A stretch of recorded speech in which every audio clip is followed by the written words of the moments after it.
If you need any help, I'll leave by my front area. Okay. All right? So do you want me to just say we are started now? Okay. We are starting now. Thank you, everybody, for returning to the afternoon session. This is our Allies Roundtable. We're going to begin with the history of ventilators by John Vitelli.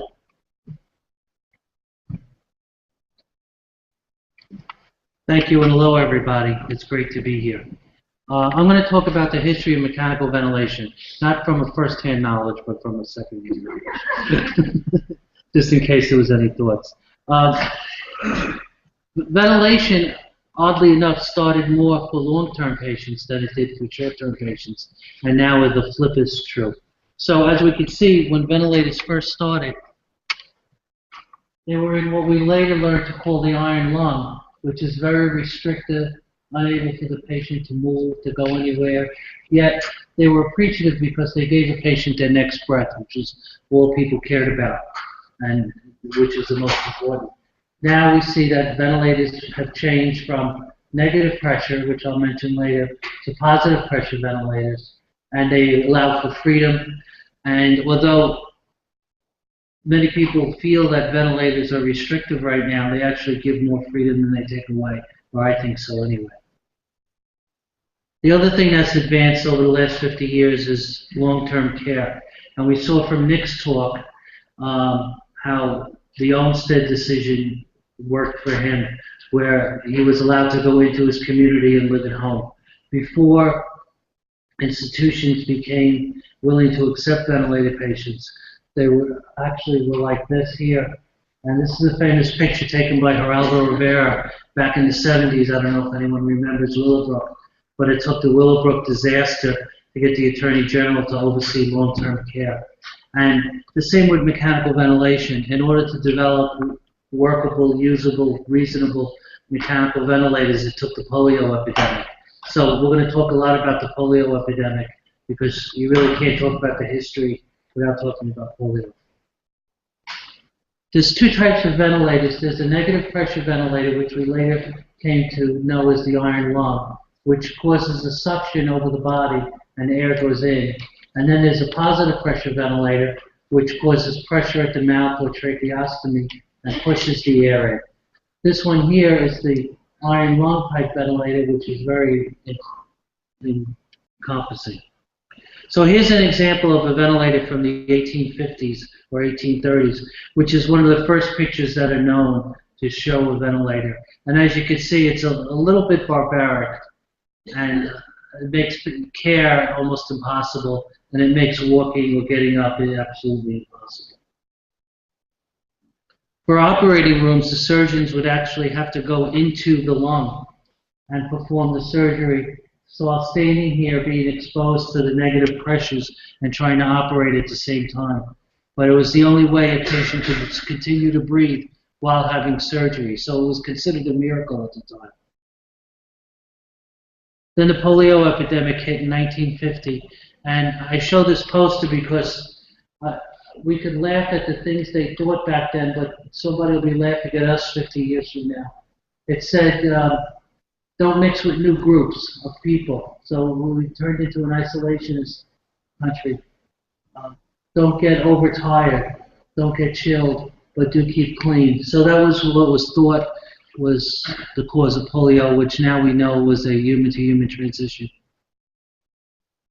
With polio became thousands of patients that we had no ventilators for, and yet weren't able to breathe. So one of the first things that were done is made negative pressure rooms where the children with polio would lie in here, and this is a picture of the inside where the healthcare provider would have to go in and provide healthcare in this room while the children were laying in here. And there was, of course, very little care being done because of the overwhelming need for people to take care of people in there. This was when the polio epidemic was in full blast, around 1951, and hospital beds weren't any good for iron lungs, and the reason for that is an adult iron lung is about 6 foot long, but to open it and patient, it took another 6 foot, so you needed at least 12 feet of clear space plus room to walk around. So hospital rooms weren't good. So what was used was high school gymnasiums and other auditorium-like buildings to keep the patients clean. These are just some pictures of different modes of ventilation during polio.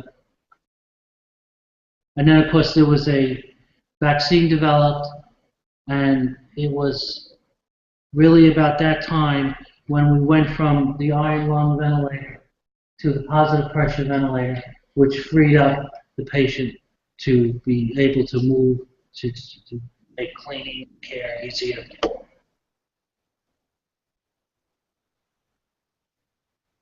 And long-term care started accepting ventilated patients, where I think they were afraid of them prior to that. So this is an example of long-term care ventilated facility that exists today and that offers a lot of socialization. Now we see ventilators in every part of the hospital, in neonatal ICU, in the operating room, in home care, in premature babies. And we see it in home care with the advances in ventilators becoming smaller and more battery power available to them. The future brings us non-invasive ventilation, and the future is kind of getting popular already, where instead of a tracheostomy tube, there'll be nasal prongs or a mask for people who are on nighttime ventilation. And also, the far-off future will be extracorporeal membrane oxygenation, which is where the blood will be removed from the body, oxygenated, and put back in. This is one of the newer ventilators on the market. As you can see, comparing to the size of this lady's hand, it's very small. But this little battery pack has replaced the big car battery that so many people have used. And it's a lithium polymer battery. And it's good for 3 hours, and you can carry, 4 or 5 of them with you. Certainly enough for a ball game, what have you. Thank you very much.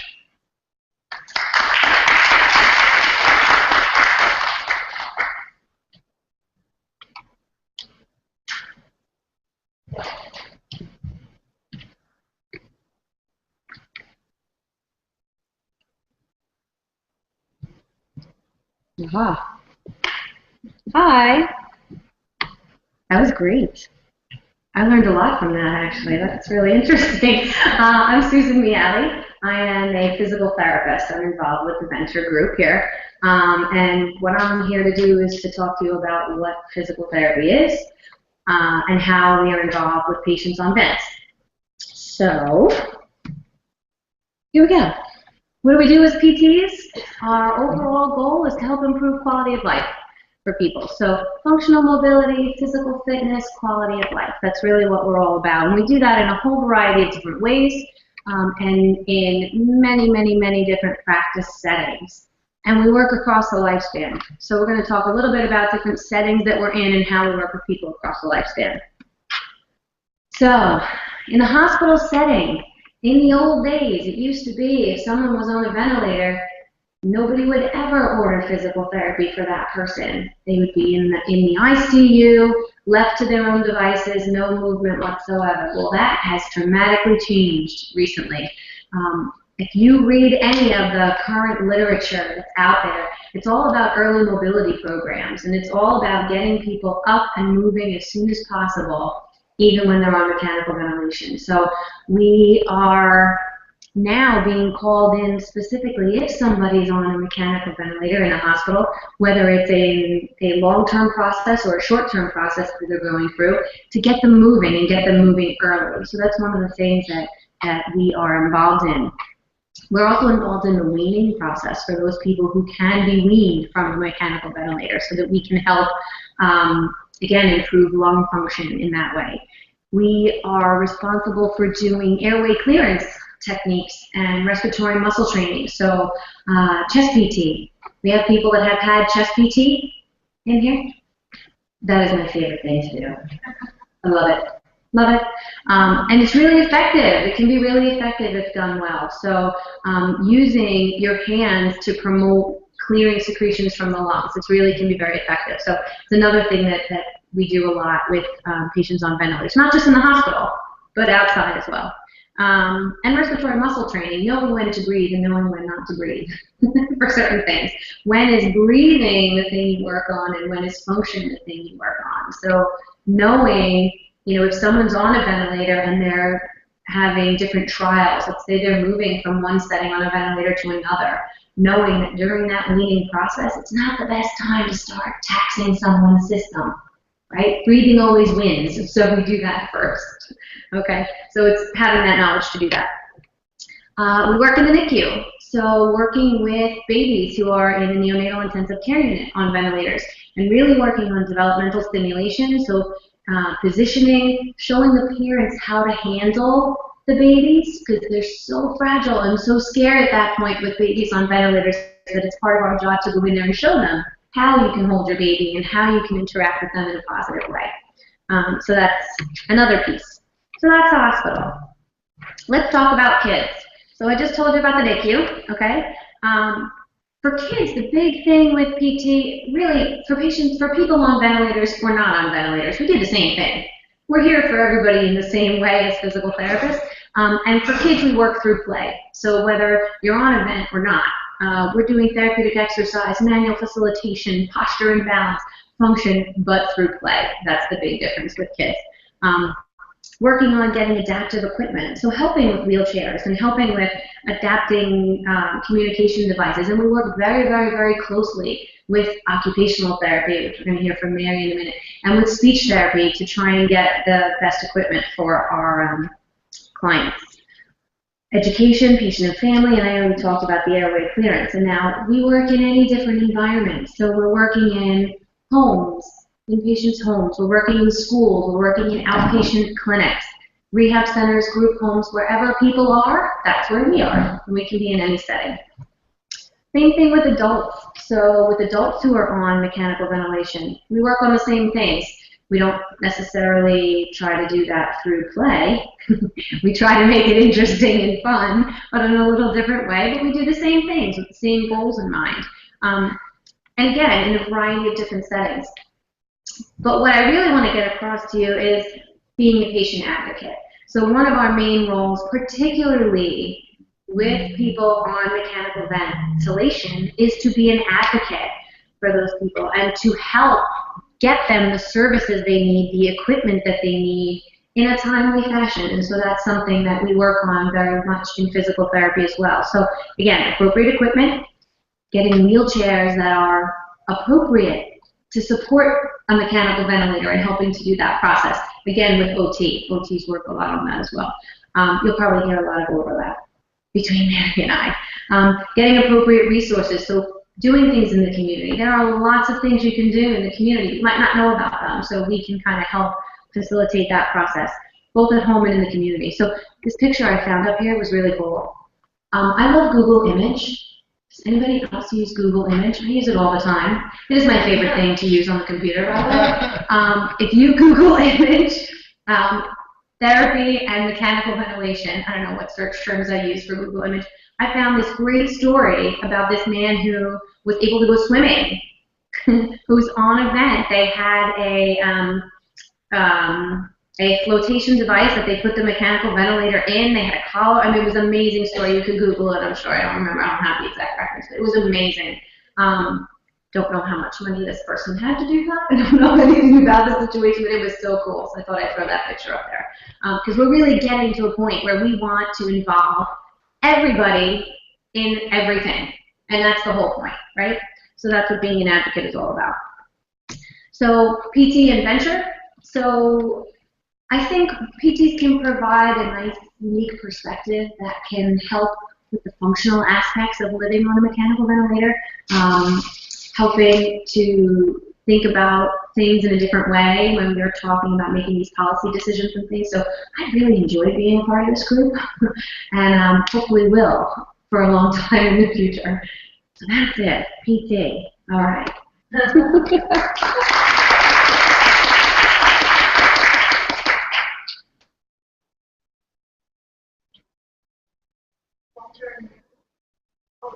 You want me? I'll go.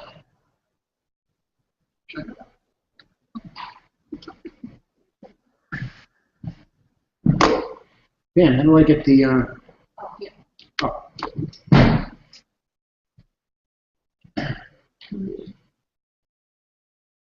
Thank God for technology-savvy people. Thank you, sir. Okay, good afternoon. I want to thank everyone for inviting me here, and it's a pleasure. It's certainly a pleasure to be part of the Venture Think Tank. It's funny, the week before when we started the Venture Think Tank program, we met, and a week later Sandy hit, and it's so relevant of what we're talking about today. But what I'm going to talk about, my name is Steve Smith. I'm a respiratory therapist. I teach in the School of Health Technology and Management in the Respiratory Care Program. I'm going to talk about the respiratory therapist's role in home care. There are two specific statements that address respiratory therapists in home care. And one is the primary goal of home care is to provide quality health care or health care services to our patients. It's funny, at lunchtime I was talking to a couple of you, and John and I had worked together for a long time, a number of years ago, in a home care company. And one of the people I was talking to had had asked me, how frequently did you go and visit patients?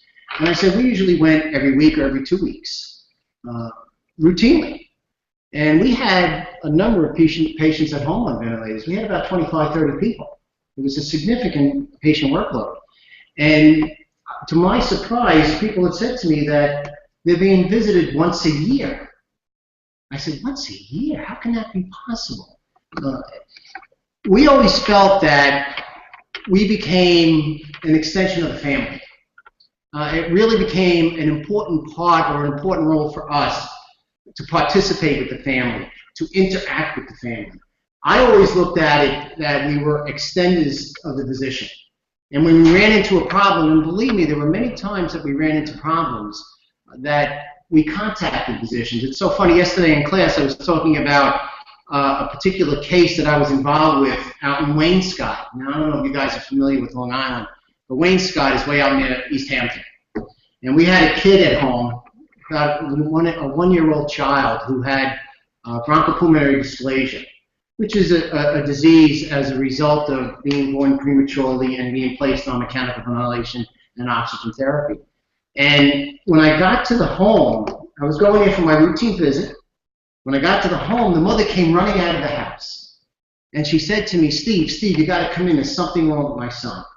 So when I got into the house, I listened to the son, and I immediately assessed that the patient was in failure. It was in heart failure, which was not unusual for these kids who went home with bronchopulmonary dysplasia. I immediately contacted the physician, and we put a plan together instantaneously while we were in the home. I gave the child Lasix. There was Lasix at home. I gave him a shot of Lasix, and within an hour or two, luckily, he began to urinate. And within an hour or two, I raised his oxygen level. He was on a high concentration of oxygen just to meet his demand. And within an hour or two, I was back down to what he was supposed to be on, like a half a liter of oxygen. And it just had to go, it had to show that routine visits make a difference. And I was explaining that to the students yesterday. The American Association speaks about the same thing, about how important it is for respiratory therapists to become involved with their patient care. One of the things that I always did when I had I had a company many years ago, was always assess the patient's home. Go into the home, particularly if you're going to take a patient home on mechanical ventilation. And the things that we assessed things that wouldn't even cross your mind. Were there rugs on the floor? Were the rugs in pair moving wheelchairs around? Were the doors wide enough? Were there stairways? When we had a lot of patients that we cared for in the city. Where did they live? Did they have elevators to get up and down? Did they have access to could we provide additional backup resources in the home? And it all had to depend on the size of the apartment or the size of the home that the patient was coming home to. We would look to see about amperage. Did they have enough electricity coming into the home? Did they have the available space? Were the outlets grounded? All of that played a key role, and it fell upon the respiratory therapist to do that, because it was the respiratory therapist who was going to provide the equipment in the home. So we acted not only as respiratory therapists in some respects, but as engineers on many occasions. We wanted to make sure there was sufficient heat, humidity, lighting. We were able to see the patients we were going to care for. As part of the assessment, we would also go into the hospital and visit with the patient. And one of the things I always did when I went into the hospital is I met the physicians and the nurses, and I developed relationships with them so we could figure out exactly what the needs of that individual were going to be. And then I always met with the family. And that became an integral part of the preparation to discharge the patient. And part of that was to find out exactly what type of pathology the patient was experiencing and how we were going to treat that at home. I mean, the goal of home care is that when you get the patient home, you don't want them going back to the hospital. I mean, that's the goal. And you have to become part of that goal. If you're not there, then that goal is not going to be achieved. And that was something we always felt was really important to accomplish. The other thing that we did is when we went into and assessed the home is that when we assessed the patient in the hospital, we brought our equipment in. And we would set our equipment up on the patient in the hospital. Because we didn't want to do that at home. That's not the place to find out if the patient's going to tolerate what you're using. The place to do that is in the hospital. So depending on what type of ventilator we chose to do, and John showed you all types of ventilators that are modern-day ventilators, and the ventilators today are pretty portable. I mean, it's amazing the things that we can do. And they get better and better. John was mentioning about the battery, and you can get additional batteries and you keep replacing them. Now, you know, you can go and see a Met game, or you can go see the Giants, although I'm not sure if you want to see the Giants after last week's performance. But you could do things like that. You could fly. I mean, all of those things are really vital to the patient's care. They want to become an integral part of the community, and that's how you did it. We would look at what ventilator we're going to use on that particular patient. Equipment and supplies. That was all part of that assessment in the hospital. Exactly what are we going to use in the home for that patient? The next thing that we would have to do is get prior approval for all this equipment. If they were on Medicaid, that would take sometimes an inordinate amount of time to get prior approval. But we wanted to make sure that before that patient came home, that all of this was in place. And we were talking about, on one of my pictures I'll show you, setting up oxygen throughout the house. And we would use liquid oxygen systems, and we would pipe it in all through the house like it was in the hospital. So the patient, or at this point, my family member, because I considered them my family member, they were able to go from their bedroom to the living room to the kitchen, and they became part of their family. They weren't just in their bedroom. They became an integral part of their family, and that was really important. And the other thing about assessing the patient in the hospital, what kind of monitoring systems are we going to set up? What kind of preparation? We're going to look for contingency plans, like I had mentioned before about that child. What contingency plans are going to be in place if we run into a situation where critical care or very acute care is needed at that moment? And all of that had to be in place. Let me get rid of that.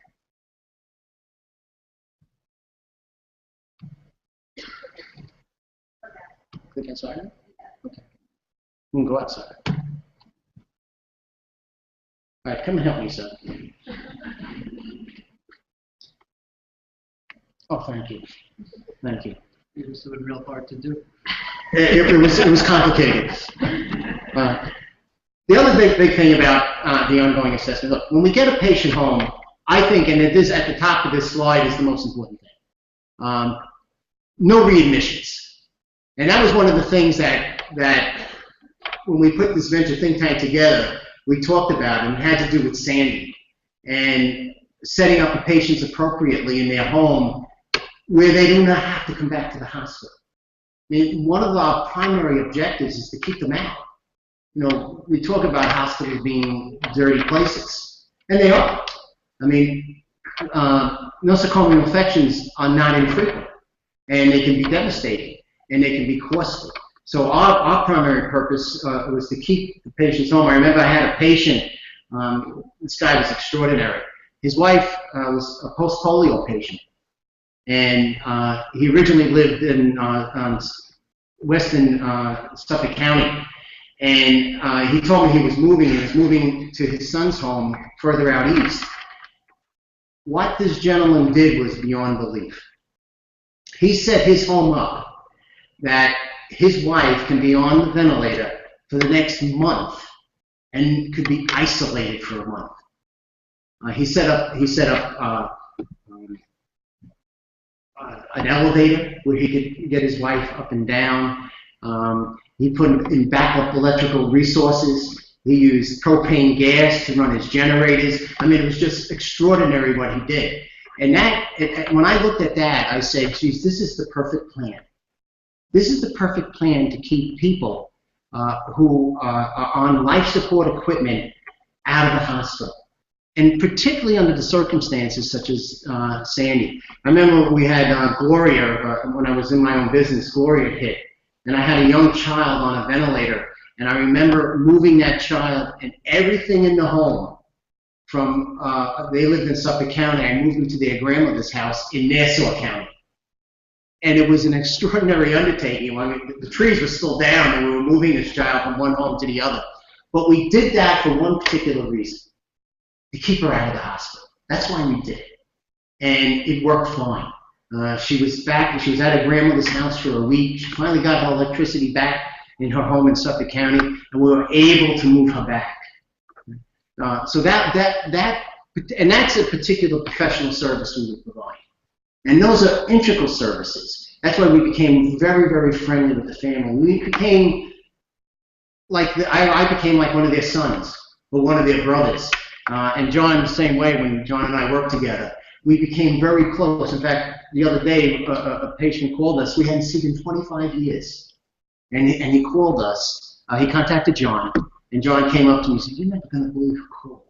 And he told me he called. And I said, "Oh, my God, we haven't seen him in 25 years. We're going to go over and see him." But we took care of him 25 years ago. And you can imagine the relationship that we had with him. That he remembers us from 25 years ago. And he wants to see us again. That's the amazing thing. Right. So that's the big part about home care. So in terms of preparation, I think it's really important that the respiratory therapist and any other healthcare professional that's going to be involved with that particular individual at home, that they work with the discharge plan coordinator, they work with the physician. I think it's really important that all these patients who are at home, and I hate to use the word patients because they're now part of the community, have a physician that we can contact in case they need help.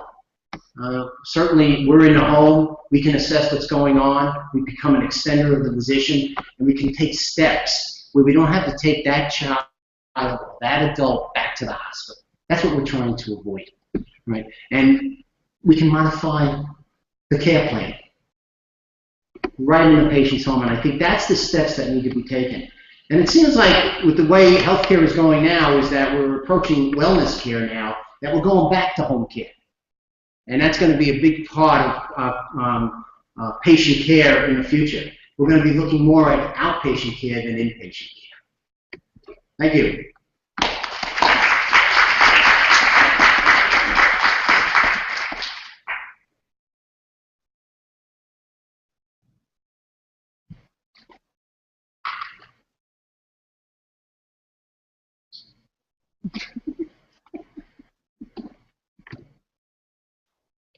Good afternoon. I'm Marissa Machi. I forgot for a second. I'm the occupational therapist, and I teach within the occupational therapy department at SBU, Stony Brook University, in case anybody didn't know. So, what is occupational therapy? And even a better question, what is the difference between occupational therapy and physical therapy?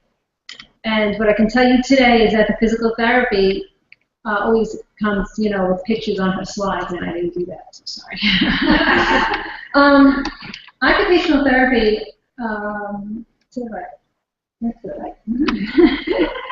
The American Occupational Therapy Association describes occupational therapy services that are provided for the purpose of promoting health and wellness and to those who have or are at risk of developing an illness, injury, disease, disorder, condition, impairment, disability, activity limitation, or participation restriction. Our definitions are always so very long. And what we basically do is focus on occupations, and that's the big difference between occupational therapy and other disciplines. How do we do this? We do this through activities of daily living, simple activities, feeding, dressing,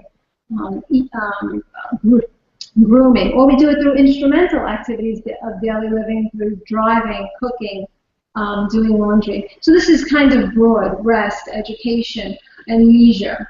When we think about somebody who is ventilator dependent, where do we come into play? Because we do focus on occupations, but occupation is more than just being more able-bodied. We address the physical, the cognitive, the psychosocial, and other aspects of the performance in a variety of contexts, meaning both familial and environmental contexts. And that helps you guys. That helps us to support the engagement of everyday activities within those contexts. We help people across the lifespan, from birth and on. We help them do what they need to do and what they want to do and what they feel is important to do. Again, we focus on occupations, and that's what our main goal is. We provide the skills for the job of living. And this would be how we do it. We will assess the performance skills, the performance patterns, and the activity demands of an individual. We look at the environmental contextual factors. This would be provided for anybody with an ability or a disability. Yerkes and Lockhart stated that OT is an attempt to understand the fundamental factors that support or hamper the success in the engagement of occupations. So we look at the whole picture. We maintain joint integrity through providing splints, different types of serial casting, orthotics, passive range of motion, active range of motion exercises. We fabricate splints and orthotics, as well as help obtain them through durable medical equipment. We also train and fit prosthetics for upper extremities. We deal with wheelchair management needs as far as positioning, devices for mobilization, for adaptation, for seating and positioning, and supports within a wheelchair. As far as for assistive technology, we get involved with computer devices and keyboards such as voice-activated programs, joysticks. I see some great mobilization devices here today, as well as communication methods are promoted in order to allow that clear expression of communication. If there is some type of traumatic brain injury involved with a spinal cord injury or dual diagnoses, we deal with cognitive training and visual training. The cognitive with memory and attention techniques, and with for visual vigilance, memory, attention, discrimination, spatial relations. Then we go into durable medical equipment for home use or within the hospital. We basically do this during discharge time. We will deal with what does this patient need when he leaves the hospital to go home and make it a more comfortable environment. And then when we get to the home, we assess the home and see if this durable medical equipment is exactly what they need. And I just put down some examples of Hoyer lifts, shower chairs, bath chairs, air mattresses, and some grab bars. We specialize in home adaptation, so we will go into a home, assess the home for the needs of the individual who is ventilator dependent, wheelchair dependent, etc. And we design the home with the family, and we design the outdoor home and the indoor home for accessibility. Well, we use these strategies to help that person live independently for years within their home. And we also work with ergonomics at home and at work, at the desk, workstation, for everyday tasks such as, and also within the kitchen and within the work-home environment. So we do a lot of things. That's why we say we're holistic. We just pretty much do everything that everybody else isn't doing, right? So we're also very big advocates we advocate for occupational rights and justice. We try and we make attempts at eliminating community barriers. We consult within communities on how to eliminate community barriers, both for the context and for the environmental barriers, as well as for justice and rights. And we create public and community awareness for the needs of this population as well as others. A big part of occupational therapy is we like it to be a family and client-centered type of intervention where we involve the family and the client. We want them to help us create their goals for them and to be the main focus of what we do. So we help basically create a whole program based around what their goals and needs are, and we help them in seeking future educational supports as well. And finally, we address the psychosocial issues, the early onset of depression. We can inquire about prior vocational skills and maybe find a direction for future vocational interests. And we aid in creating goals for vocation and quality of life. So occupational therapy is seen as a holistic type of intervention outside of just exercises and just implementing intervention and goals and walking away. We pretty much become very much involved with the holistic aspects of an individual's life with a disability and without a disability. So thank you.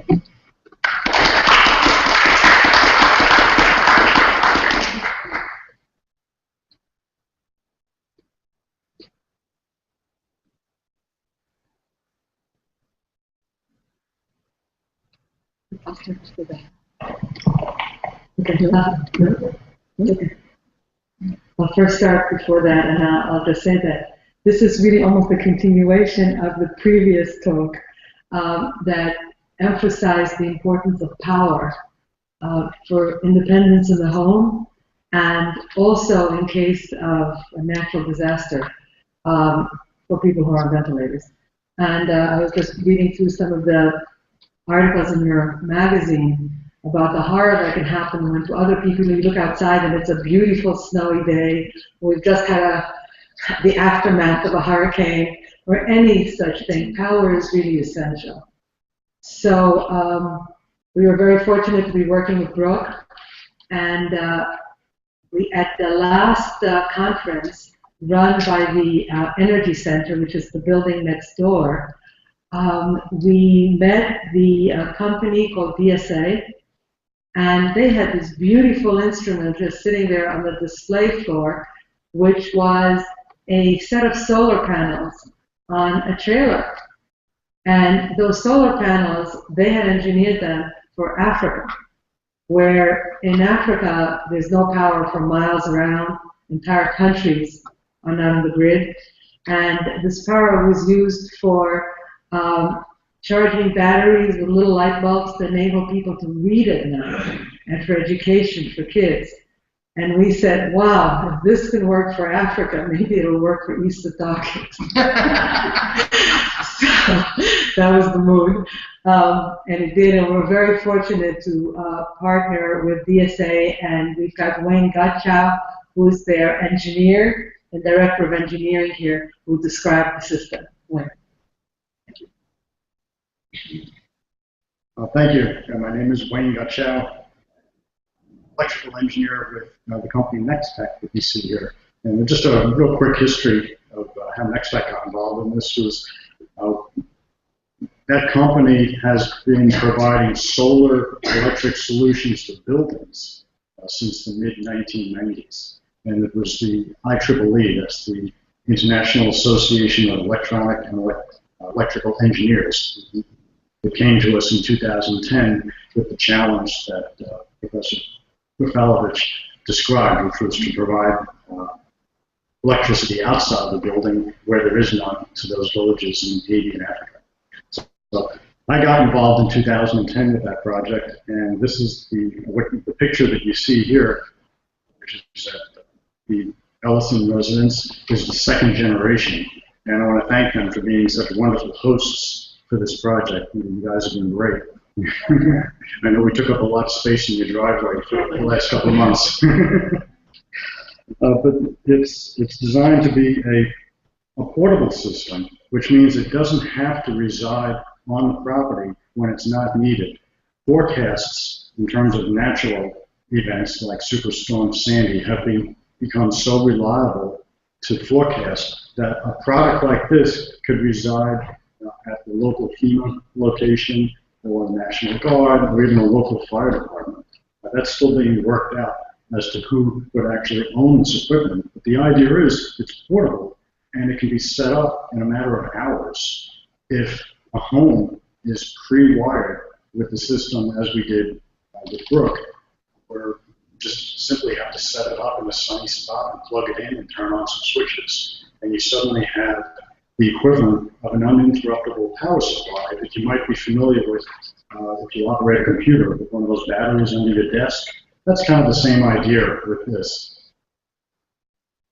So that led to this project, which is, we call it the Mobile Solar Powered Generator Field Trial. And the idea being, instead of relying on a fossil fuel generator as the only means of electricity when the utility power goes out, we can work with that, not to replace it, but to work with it in conjunction and make the system uninterruptible.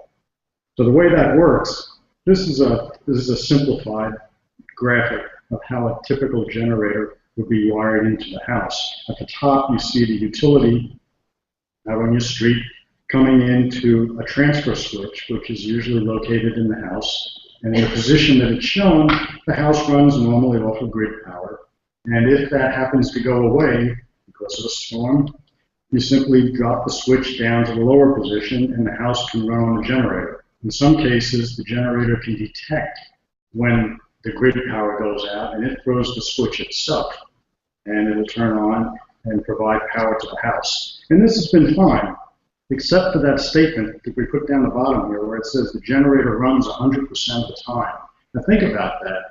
If you're in the house, even though the ventilation equipment and dialysis and whatever other life support equipment needs to run 24 hours, it doesn't take a lot of electricity to do that. A vent could consume 75 to 100 watts, but in order to be in the house, you need to provide more than that because you need stuff in the house to operate. You need lights, you need heat, you need to be able to operate the kitchen and so forth. And that is a much bigger load, but it's not there all the time.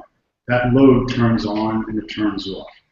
But the vent and other life support equipment has to be on continuously.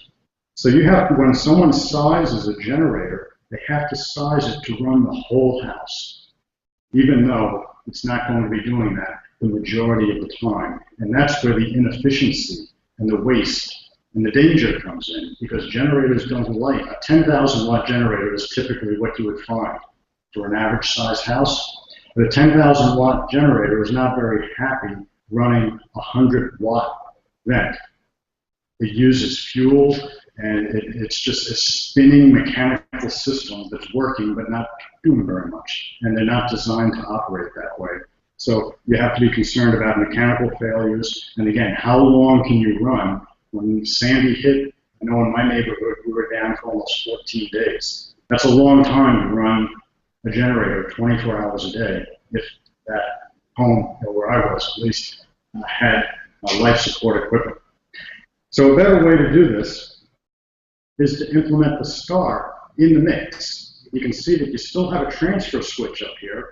So when that switch is in the up position, unlike it's shown here, the house runs off utility power. When that utility power goes away and the switch goes to the position that it's shown, if the utility is intermittent, it hasn't gone away completely, it can go into our trailer and supply power to keep the batteries charged. And that's important because you want to keep them charged 24 hours a day. But if that utility power drops out, now the electricity comes out of our trailer because we have inverters in there running off batteries, and it supplies all the power that the house needs. But what's unique about this is that there's no moving parts. There's no 10,000 watt generator trying to run a 100 watt load. The inverter in our system doesn't care if it's 100 watts, 800 watts, 5,000 watts. It supplies whatever's needed to the house. It does this off of internal batteries. Well, at some point, those batteries are going to run down. Middle of the day, night, it doesn't matter. When that happens, that's when we call upon the generator to turn on and do its thing. And now it's happy because it's got a big block of batteries to charge. A 10,000 watt generator can turn on and run 6 or 7 or 8,000 watts and charge those batteries very efficiently. It's up on the power curve where it wants to be. And when the batteries are charged, it turns off again. So from the tests that we performed at Brooks House, we found that we could run the equivalent of a generator just 50% of the time and provide all the needs for the home. So you're not only saving on the mechanical wear of the generator, which makes it last longer because it's still an important part of the system, but you're also saving fuel. So had we gone more than 14 days when Superstorm Sandy here, whatever fuel was in the capacity of the home for that time, we could have doubled. The solar panels play a role here, although we are not dependent on them because, again, after that storm hit, we had a week's worth of clouds. Even though you do get a little bit of energy even through the clouds, the solar panels are there to help support the battery when it can. If we can get another third of the time between times that we have to call upon the generator, that's great.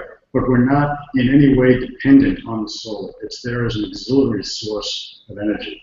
It could run through an entire day and not require anything.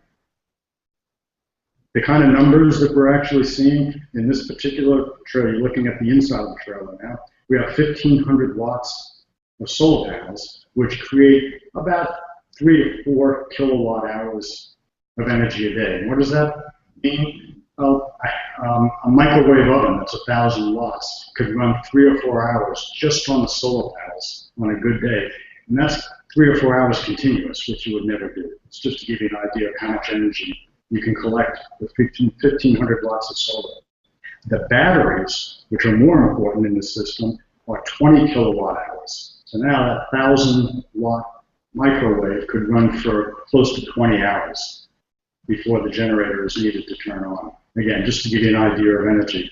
If we're talking about life support equipment, that's just a couple of 100 watts. You're talking about many, many days that we could run just on the batteries without any contribution from the sun at all. So an average house with the loads that you see turning on and off throughout the day, we're looking at 8 to 10 hours before we call upon the generator to turn on, compared to running, again, 24 hours. This is an example that occurred during Superstorm Sandy. This was before we set up the trial runs at the Ellison home. This is a shelter that was set up in the front yard of this house that you see in the background that had been flooded. This is down in Amityville. The family had to move out because of the damage to the house. And this shelter is called a Hunter Shelter, which is an experimental portable system. It's all made from flat panels that come on a pallet. And it comes on a truck, and it's set up in a single day. It can house a family of 3 or 4 people, and you can see the Star trailer in the background with the same arrangement that we had with Brook, where you throw the switch from the utility over to the trailer, and we could run the whole shelter on that system. This was just an example for the FEMA folks when they were here. It's actually on display. The Hunter Shelter is on display right now in the Deer Park at the United Way facility. We're implementing a solar system there. If anybody's interested in actually seeing the Star trailer, it happens to be right next door. The building behind us, which is the Advanced Energy Center. And when you go out the front door here, if you make a left, instead of going to the right, you can drive up into the parking lot, and you'll see it out by the big garage bay sitting in the sun. Thank you very much.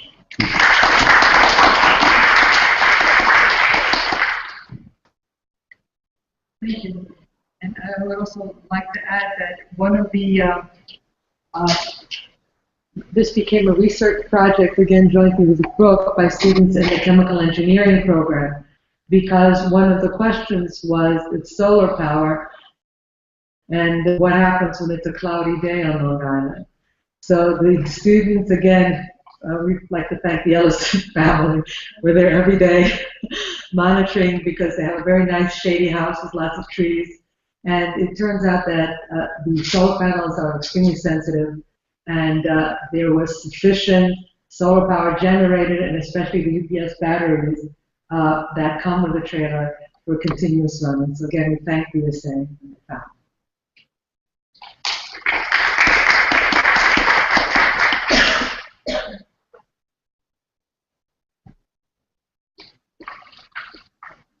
Hi. So if anybody has any questions for anybody on the panel, we'll definitely take your questions now. Or comments, anything you'd like to say. Yes.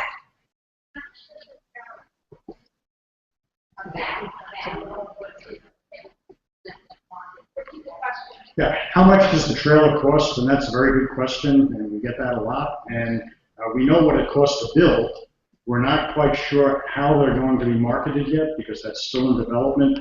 I don't think the homeowners would actually end up owning these systems. I think it would be owned by possibly a utility or an organization like FEMA, or it could even be, if we get it registered as a medical device, which is part of our pursuit, it might be part of Medicare.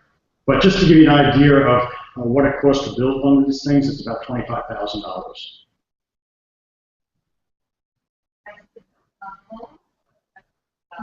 That's the portable generator system with the solar.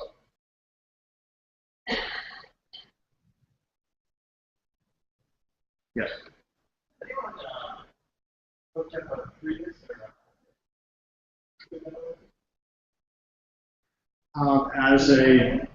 Well, it's very possible because you would need a down converter because the bus voltage in the car is very high. But if you had a down converter to lower voltages to run an inverter, I would think that that's possible. Now I know that there's. I'm sorry. Yeah, repeat the question. Yeah, the question was: has anyone tried to connect a Prius or a hybrid vehicle as an energy source for a vent?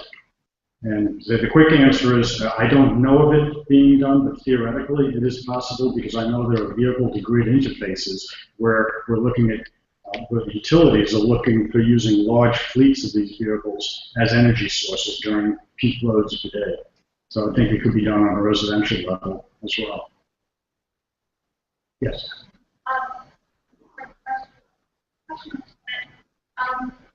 For Nick, there was no generator in front of the building, generator access for the regular marine batteries, because those are more available. Hybrids, guys have been familiar with that. The question is using automotive type batteries because they're so readily available as a backup. That is not part of this program, but there's nothing wrong with doing that. It's just that for emergency, of course, anything will work. They say in a storm. Automotive style batteries are typically not very good at deep discharge, but again, you're not concerned about taking care of the battery in an emergency.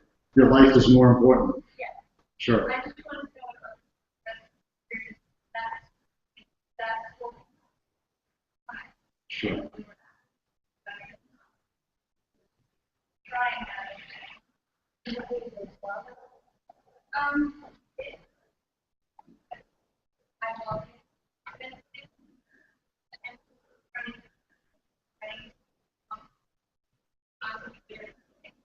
It varies by battery, whether it's a car battery or, I mean, I don't have that, correct, but in our apartment now, it doesn't store it up and just take money stuff.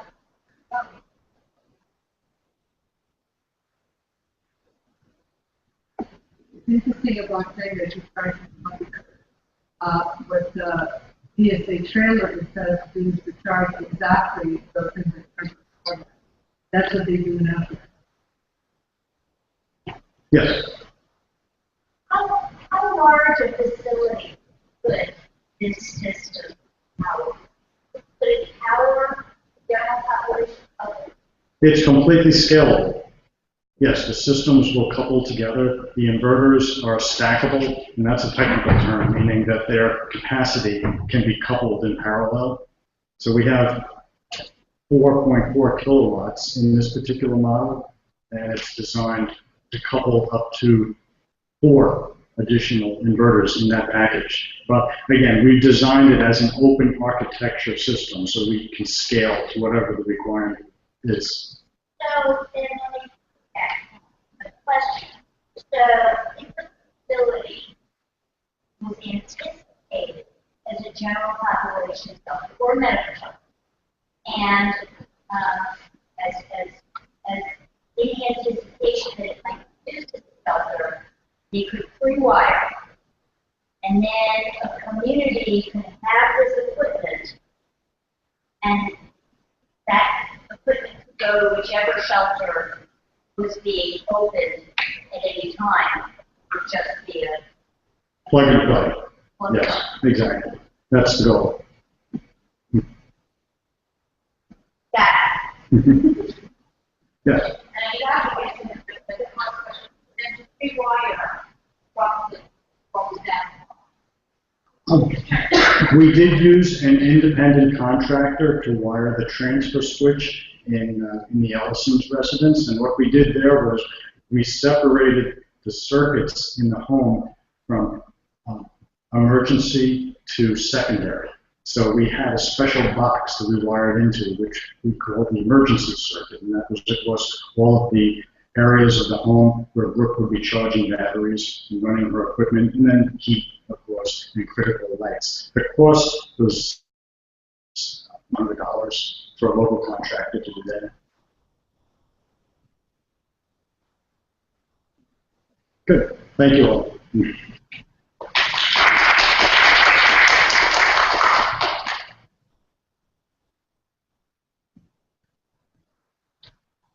So we're going to have the final part of our program, which is a general discussion with all of you. We sort of want to hear from you now. We've been presenting to you all day. Let me know, what do you want from us? What do you think the next step should be? What should be the priorities? You saw we had a list of like 20 goals, right? So what should we do next? What would you like to see?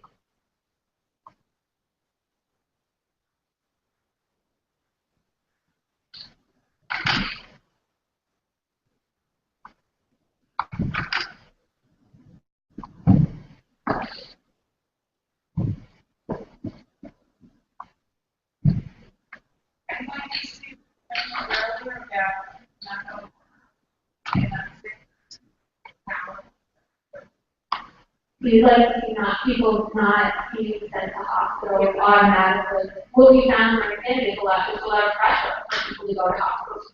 You know, there were just a preconceptions of the first responders that was a safe for not safe. A lot of people that were and they're all quickly placed close to home. Plan. We would be over population. And it would prevent the overpopulation of hospitals, staff rooms, people to shelter in place if possible, or go to an accessible place in the community where they keep their own equipment. Some people might not know that when you go into the hospital, you have to relinquish your equipment and use their equipment, which in itself, has certain risks. A lot of times,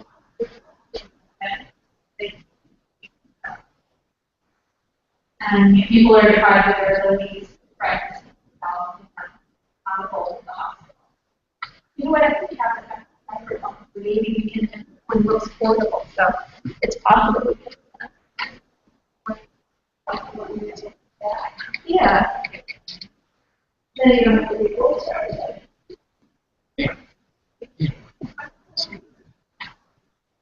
We've done a lot of talking today about emergency response and how we I think if you don't want to talk and say that emergency response protocol, is people on ventilators, but I think that was going to be good behind to venture.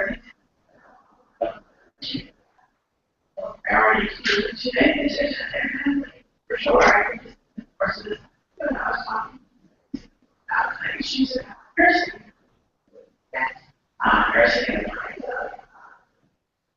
check to upgrade the services you need. So you'd love to hear about other issues you don't think that are relevant to you and are as important to you that we should be thinking about, talking about, and working towards trying to develop solutions to help children. Just to follow up on what Brooke was saying, that was the reason why we put this think tank together, to address those type of issues. I've been around this home care for a long time, and those issues have not really been addressed. And the only time they are ever addressed is if people can afford to address them. In this particular gentleman's case that I spoke about earlier, he had the financial resources to do it, and he made himself self-sufficient. I remember when I was talking in Tel Aviv on this very subject, and they were interested in home care over in Israel. And the same question came up. They experienced the same problem. So this is just not a problem that's isolated to this country. It's international. And it's a patient population or an individual population that's, I think, neglected. And one of the things that Brooke and myself are interested in is policy change and addressing this policy.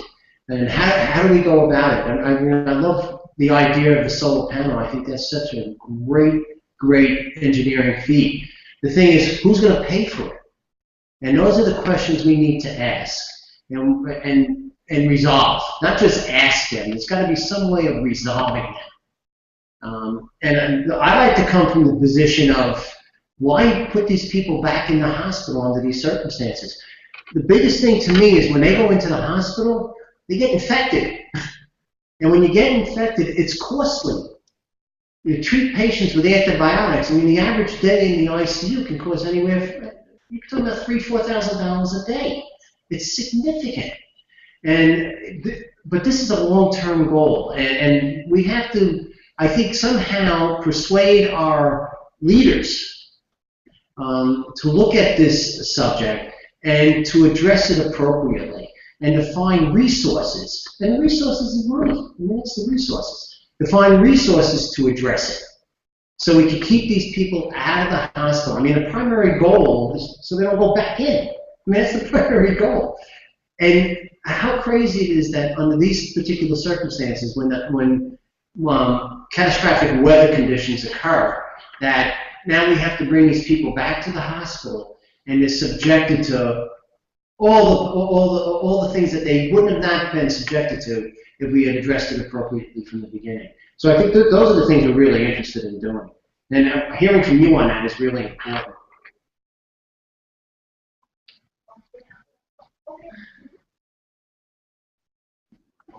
I think a lot of people it's part of your cultural perception. You know, they probably belong in hospitals anyway.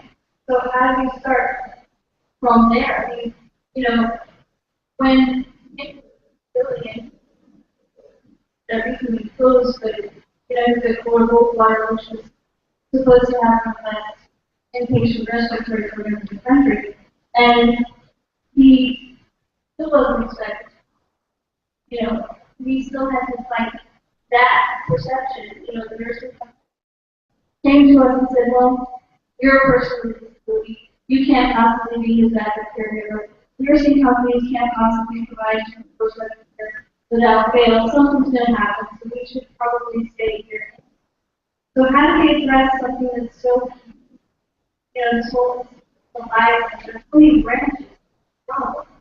You know, there are the practical things about it, but then there's this whole expectation that vet users don't really belong in the community anyway, because they're perceived as end-of-life people. So it's very depressing, because I think everyone who has experience with this probably has to fight this perception first, in some way or another, every day. And it might be a bigger problem than we can solve in this room, but I think that's sort of the elephant. I personally have never felt that way about bed users. People who are on ventilators, I mean, I work with Brooke all the time. Brooke is an extraordinary individual, and she's a vet user. And what she contributes to society is tremendous. So we have to change people, we have to change culture, we have to change perceptions. That's not true about vet users. Vet users can contribute to society, and she's a perfect example of being a... And so is Dick. I mean, I used to work with Senator Jacob Javits, and I don't know if many of you know him. Javits was an incredibly interesting man, and Senator Javits contracted ALS. And one of my responsibilities was to be able to get him back and forth to Washington. He was a vet user, but despite the fact that he had a debilitating disease, which he finally succumbed to, he still was a major contributor to policy in the United States. So I never look at it as a vet user not being a contributor to society. They are. We have to be advocates for that and make them contributors to society because they are very bright people. Stephen Hawkins is another one. He's an individual with ALS, and he's on life support. You know, we have to work at that, and we can't give up doing that. And we have to work with our politicians. This is why the university thinks this is such an important subject. And look at all the people we have involved in it. We all feel the same way that this is an important subject. We're in collaboration with engineering. We're in collaboration with nursing. We're in collaboration with all the healthcare providers, with public health specialists. So, but we have to keep working at it. We can't give up. Well, thank you. I like all those things, and you're saying such kind things. And all of us, none of us can do great work without great people on us. Right? That's just the way the world works. It doesn't matter what your level of ability is. It's just part of human nature right now. And I think that's a very, very important point. It's one that I certainly did not like. So, heavily invested in that as well as battling this for equally as long. And cultural change is extremely, extremely difficult, and it's very incremental, and sometimes it's a matter of appreciating whatever incremental steps have been taken, as small as they might be, but they do matter. In addition to that, I mean, there's a lot of resistance in society, right? But these people who are willing to fight, right? These people who are willing to stand up against that opposition and, active members of the community, to whatever level they are able to do that, to be visible and to help change people's mindsets that just because you use a wheelchair, you're not unable to the world. And right, there are a lot of people willing to tell you no, that you can't. And it takes a lot of personal wherewithal to say, well, you continue to help change that mindset that is so prevalent, so a part of our society. And it's just, personal wherewithal and finding the right allies. We eventually hope to be that very kind of ally to help isolate the challenges that are making that much more difficult to physical society. We don't have to contribute to it and work together. And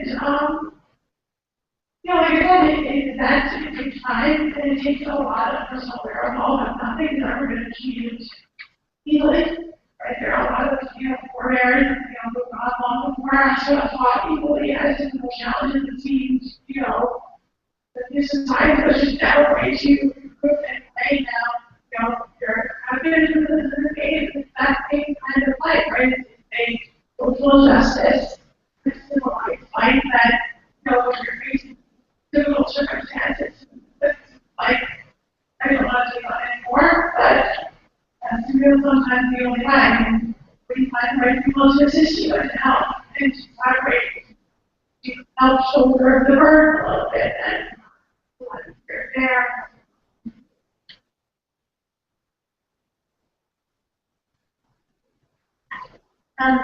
This is Marcy from FEMA. Let me tell you what we need. We need for today's events to be published, for there to be a product from all of this great stuff today. It needs to be simple. Here's what we came together and did. Here's what the issues are. Here's what our recommendations are. Some solutions, very clear solutions were put on the table. I need to be able to share that. I didn't come to the, edge of Long Island because I had the opportunity to go anywhere in the country at any time and attend meetings. I came because you all are doing something very important. And so what I also need is for what you all are doing to inform what other groups or other individuals who should be working in partnership and collaborate with you on. I don't know if there are any other groups across the country that are having this sort of partnership and this sort of dialogue. You all know? Is there anybody else doing this? I don't know. Yeah, I don't think so either. But I know you all are working with some great folks, and you're working with some great folks, and you are, and you are, and you are. How do we get those folks at those universities and in those communities talking to each other? And I think what you've done today really informs that, and what the think tank has been doing really informs that.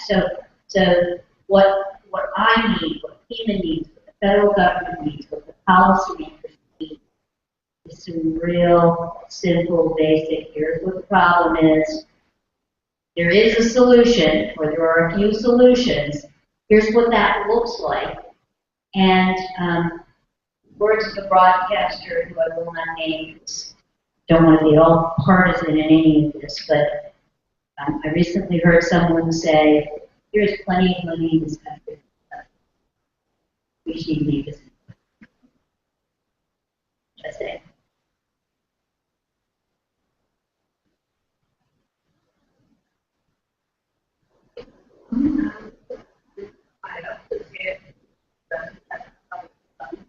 Program. I would just have a question. Firstly, how accessible is these assistive devices and technology in terms of cost, low income and low income households? And two, how can venture partner with your users, providing support in the journey? I'm looking at these devices and putting in hands. And I'm coming from Trinidad where we hardly see this because people just don't have the money.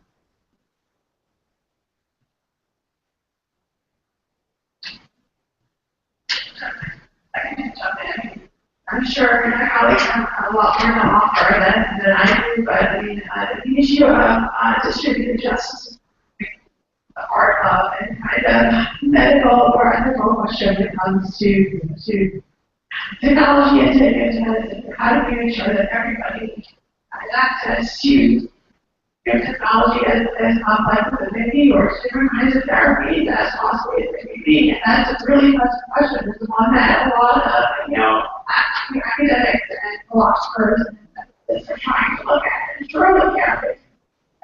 Technology and these pieces of equipment are very costly, and I don't know what is needed in other parts of the world. I mean, I assume that it's probably included as much as it is in the United States, and making sure that the needs of people from all geographic backgrounds are included in that is a global challenge. It's not just for this technology, but certainly for many other social questions. And I don't know how effectively there can really any area that this medical technology is included. And I think that's something that the world is going to need to focus much more heavily on, is making sure that those who are not in, as very much regional money.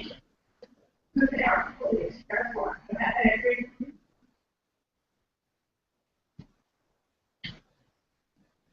I don't know much about abroad, but a lot of it comes from, and for example,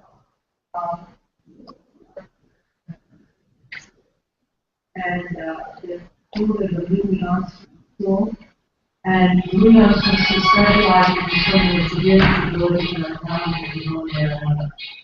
And we have a science day, and these children come and look at soldiers. Not aware that these kids are in the audience. They're aware of about 800. And the Louis Armstrong School is there, and they instantly focus. The other kids are like, Louis Armstrong, they want that activity. Because this was the first time and so, yeah. Then we invite them to and her binder are they but it's very important. These children have this ability about and self-pride and self. So that's something.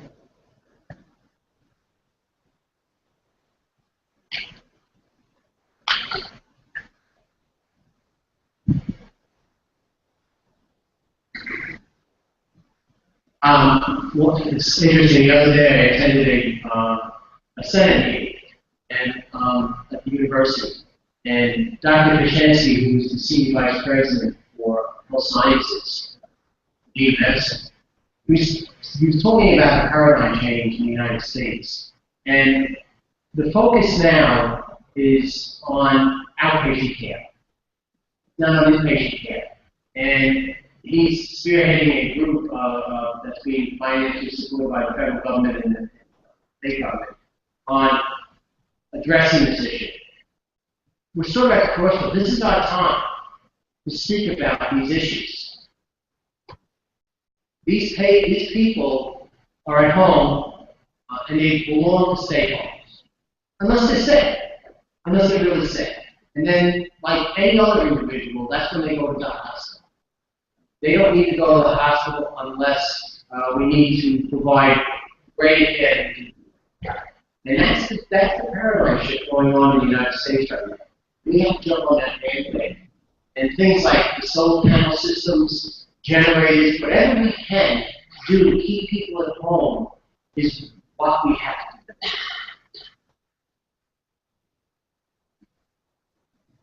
I think will drive a lot of the insurance finance.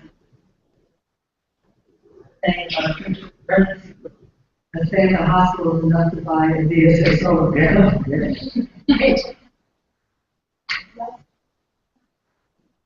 To say one of the things we are going to start working is compile some research together about the associated with being in the hospital, actions, hospital stays, so that we can put together a document as all of that research in it, so that we can, that is something that is being started in the group. We're working on it. We're 3 o'clock now, everybody out. I just one more thing. We're just about at 2 o'clock.